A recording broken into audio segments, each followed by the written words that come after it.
Trying to prevent you from getting arrested, okay? It's in your interest to cooperate with the officer. Do you understand that? I understand you got some mental health issues. Well, the footage you just saw shows the man apparently sitting calmly on a bench. A short time later, he was arrested by numerous officers. And activist Desmond Cole objects to a number of the tactics used. That portion that you just saw was shot by a witness and sent to Desmond Cole, who posted it on his Facebook page. He claims that police and GO Transit constables used excessive force when arresting the man with mental health issues on March 11th. It happened right here at the GO Bus terminal right across from Union Station. You kneel your knee on somebody's head and neck and spine. You can paralyze them or you can kill them. So you're telling me that over a ticket, that this started over a ticket according to GO Transit, that they were willing to risk a man's life and paralyze or kill him because he didn't want to give his name for a ticket. I am sorry, I don't believe in that kind of use of force in Canadian society. I just don't believe in it. That is an abuse of power. That's an abuse of force. Now, a spokesperson for Metrolinx, which runs GO Transit, says the officers behaved appropriately and that the edited version of the video does not show the violent behavior that justified the officers' actions. They say they have 90 minutes of their own security footage, but they would not let City News view the video. Desmond Cole, though, did provide us with the raw cell phone footage that was shot by the witness, which does show the man kicking at officers. Take a look. Clearly, the officer noted that he's struggling with mental illness. But why would you cut out the kicking?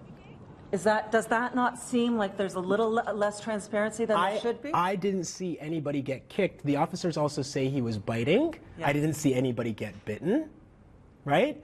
The police do this a lot. They make up stories after the fact to justify what's been done to them.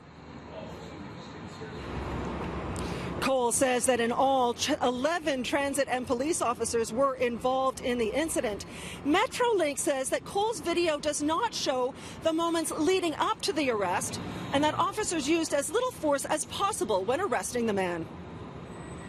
This man was very aggressive. He would get right in your face, he would swear, he would yell, he would demand money, he would try to grab your wallet. Really? There were a lot of women and children around, and he was aggressive with them.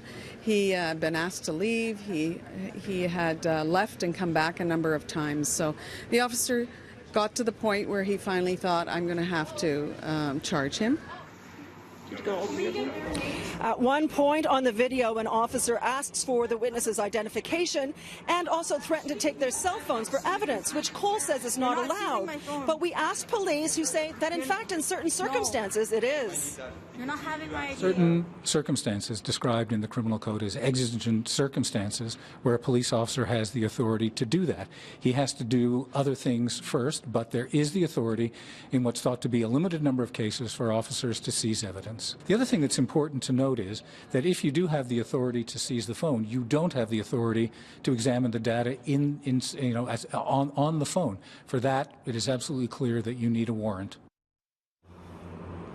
Now, Desmond Cole says he simply doesn't believe Metrolinx's version of events. He also says he was concerned about the fact that it appeared that the man had been denied medical treatment, that he'd been asking for an ambulance, and then when a paramedic arrived, she left without examining him. Anne-Marie Aikens says that, in fact, the man was not harmed and he was not in distress, so did not actually require an ambulance. And EMS told me in a statement that it's very common practice for police to cancel the request for a paramedic.